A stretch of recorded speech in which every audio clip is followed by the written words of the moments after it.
d'œil maintenant sur le projet un peu fou d'un jeune Kouillétois, Maxime Van Dijk.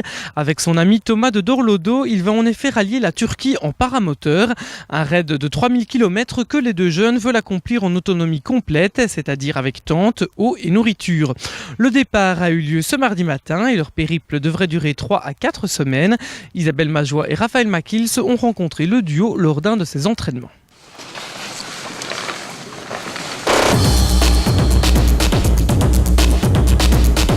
Je m'appelle Max, je vole depuis que j'ai 15 ans, donc ça fait 12 ans maintenant. Parapente, paramoteur, avec un ciel comme ça, vous imaginez bien, la vie est belle.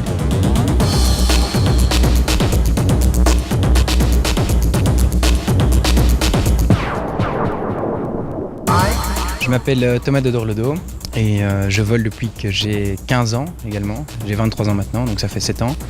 Et je suis photographe de formation. Impatient de décoller pour partir vers Istanbul.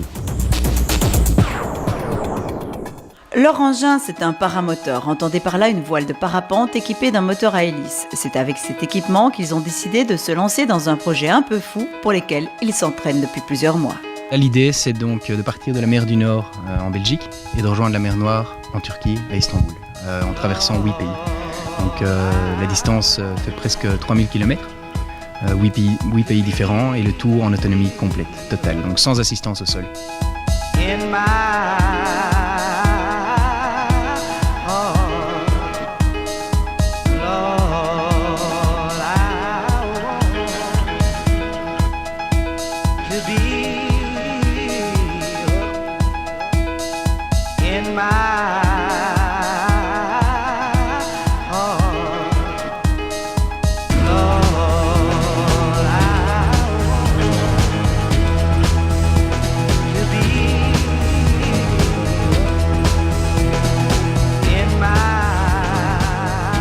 C'est un peu une première dans ce sport, c'est la première fois que ça se fait. L'idée, c'est de partir avec notre matériel, notre tente, nos sacs de couchage, le tout, de voler 150-200 km, de poser, de refaire le plein, de préparer la tente, dormir, se nourrir, et ainsi de suite, jusqu'à Istanbul. Pour eux, ce périple est tout à fait réalisable, à condition, disent-ils, de garder la tête froide et, entre guillemets, les pieds sur terre.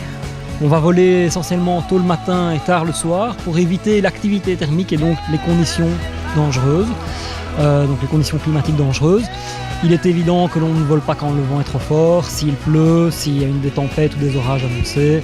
On reste humble, on reste au sol ces jours-là. C'est un voyage, c'est une aventure avant tout, mais tout est très bien orchestré. On a notre route précisément tracée sur GPS pour éviter déjà toutes les zones, les aéroports, les zones interdites et tout ça. Et on a une espèce de liste de toutes les pompes à essence, des aérodromes, les ULM-odromes. On est sûr d'avoir un accueil sympa, mais il faudra toujours évidemment improviser en fonction des conditions climatiques, en fonction du vent. Peut-être qu'un jour on ne pourra pas voler, alors on devra rester sur place. Peut-être qu'on aura des problèmes moteurs, ça peut toujours arriver. Il leur faudra, c'est sûr, faire preuve de souplesse et d'adaptation, mais ça n'effraie pas ces sportifs aguerris qui ont derrière eux de nombreuses heures de vol. L'atterrissage à Istanbul est prévu entre le 5 et le 15 août. On leur souhaite en tout cas bon vent.